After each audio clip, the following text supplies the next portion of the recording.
Bonjour. Aujourd'hui, on va établir les signes du sinus et du cosinus en fonction des cadrans. Je vais aussi vous présenter les valeurs à connaître par cœur pour tout exercice en trigonométrie. Pour ceux qui ne savent pas c'est quoi un cercle trigonométrique, j'ai fait une vidéo sur celui-là dans laquelle j'explique comment utiliser cet outil mathématique. Il faut savoir que quand le sinus appartient au premier cadran, c'est-à-dire Q1, et au deuxième cadran Q2, eh bien, le signe du sinus est positif. Plus, plus. Par exemple, ici, on a 60 degrés, comme l'exemple de tout à l'heure, ou bien pi sur 3. Eh bien, sinus de pi sur 3 ou de 60 degrés est positif. Ou bien 45 degrés, ou pi sur 4. Son sinus est positif aussi. 90 degrés de même. Ou bien ici, 120 degrés, ou bien pi moins pi sur 3, qui fait 2 pi sur 3. Ou encore pi sur 2, qui est 90 degrés, ou pi, qui est 180 degrés. Ces deux valeurs, leur sinus, non, c'est deux nombres, ou bien c'est deux angles. Leur sinus est positif. Lui, c'est 1 et lui, c'est 0, car c'est le sinus. Pour le cadran numéro 3 et le cadran numéro 4, le signe du sinus sera négatif. Moins, moins. Par exemple, quand vous alliez de ce sens-là, moins pi sur 3 par exemple, il est négatif. Ou bien quand vous allez de ce sens-là, c'est-à-dire pi plus... bref, on se fiche de la valeur. Mais quand vous aviez un angle qui se trouve ici, que ce soit de ce sens-là ou de ce sens-là, eh bien le sinus sera négatif. De même pour l'angle qui est ici. On va faire la même chose pour le cosinus. Q1, le cadran numéro 1, et Q2, Q3 et Q4. Dans Q1, le cadran numéro 1, le cosinus sera positif. Dans Q2, il sera négatif. Dans Q3, négatif. Et dans Q4, positif. Comme vous l'aviez vu, le sinus est positif dans le cadran numéro 1 et 2. Et le cosinus dans le cadran numéro 1 et 4. C'est très important de retenir ça. Car vous allez voir plus tard, dans une prochaine vidéo, que toutes les valeurs des sinus et des cosinus se trouvent dans le cadran numéro 1. Mais elles vont se répéter dans les autres cadrans. Sauf que leurs signes vont changer. Mais je vous laisse ça pour après. Maintenant, passons aux valeurs qu'il faut connaître par cœur.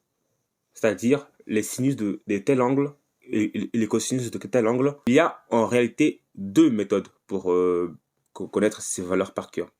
Il y a la première méthode que je vais aborder ici dans cette vidéo, dans laquelle je vais vous montrer ces valeurs-là dans un tableau. Et il y a la deuxième méthode qui utilise le cercle. Et pour celui-ci, je vous renvoie à la vidéo de Head Academy, en tout cas le short de Head Academy, qui explique très bien. Pour mon cas, je vais aborder seulement la méthode avec le tableau. Le sinus qui est ici et le cosinus qui est juste en dessous. Le premier angle, que ce soit en radian ou en degrés à connaître, c'est 0 degré. Mais je vous conseille de connaître ces valeurs en radian. D'ailleurs, je vais mettre une ligne supplémentaire pour que vous puissiez les voir aussi en radian. Pardon. Ici, ce sera en degrés et en haut, ce sera en radian. Du coup, ici, je vais mettre 0 radian aussi. Ensuite, il y a pi sur 6. Pi sur 6 qui est en réalité 30 degrés. Ensuite, il y a pi sur 3.